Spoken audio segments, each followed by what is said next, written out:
Bonjour mes petits flocons et bienvenue sur la chaîne. J'espère que vous allez bien. Nous connaissons tous le personnage de Sébastien avec son accent créole et son côté très traditionnel. Eh bien, saviez-vous que Sébastien était à l'origine censé être un crabe de la haute société? Allez, générique.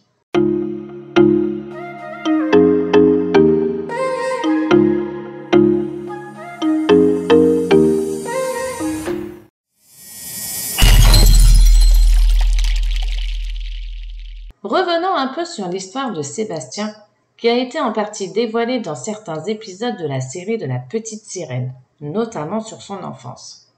Ainsi, on sait qu'il est né au large de la Jamaïque, d'où son accent créole. On connaît aussi ses parents qui sont Claude et Claudia. On sait qu'il a étudié la musique à l'Académie de Trinidad avant de rejoindre la royauté aux côtés de Triton, en devenant tout d'abord son chef d'orchestre. Puis, quand l'amour de Triton, la reine Athéna, mourut, Triton décréta que la musique était bannie du royaume. De ce fait, Sébastien devient officiellement le bras droit de Triton.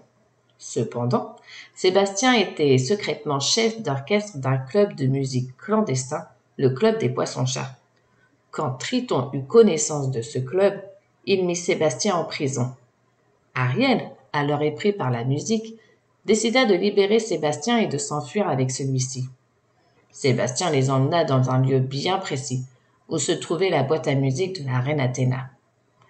Triton comprit qu'il s'était trompé en interdisant la musique à Atlantica, et décida qu'elle devait de nouveau être instaurée dans le royaume, et Sébastien redevint alors le chef d'orchestre du royaume d'Atlantica. Mais pas que. Lorsqu'Ariel se prend de passion pour les objets humains, Triton décide du coup de faire de Sébastien une sorte de chaperon, qui est un rôle qui, malgré lui colle parfaitement à la peau. Car lorsqu'Ariel donna naissance à Mélodie, et que pour sa sécurité Ariel décida de rompre les liens entre les humains et les habitants de l'océan, Triton ordonna à Sébastien de surveiller Mélodie. On sait que Sébastien a de multiples facettes. Par exemple, quand il est envahi par la musique, il est très enjoué et joyeux. Par contre, lorsqu'il reprend son rôle auprès du roi Triton, Sébastien est très impliqué. Il a une rigueur et un raisonnement qui lui fait parfois porter le chapeau du méchant, surtout lorsqu'il doit surveiller Ariel. Avant de poursuivre, voici une question pour vous. Pensez-vous que le personnage de Sébastien est utile au point de faire progresser l'histoire en général de la Petite Sirène? N'oubliez surtout pas de vous abonner.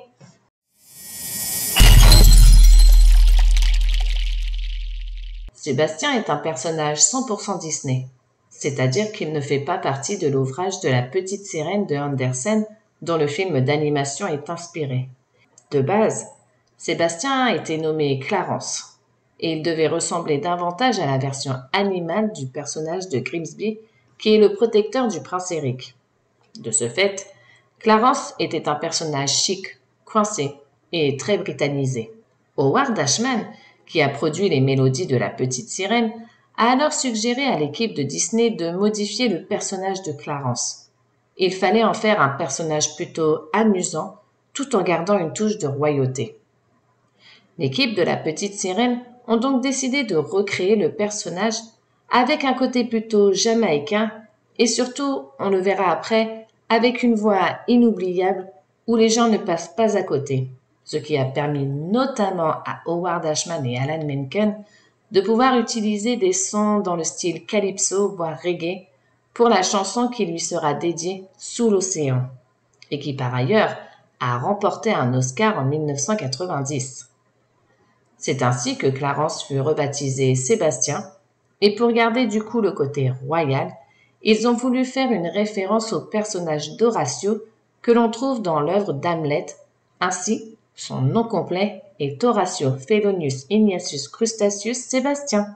Sébastien est un personnage essentiel dans le monde de la Petite Sirène, car il peut aussi bien composer des symphonies pour la cour royale ou être une nounou plus attentive pour Ariel.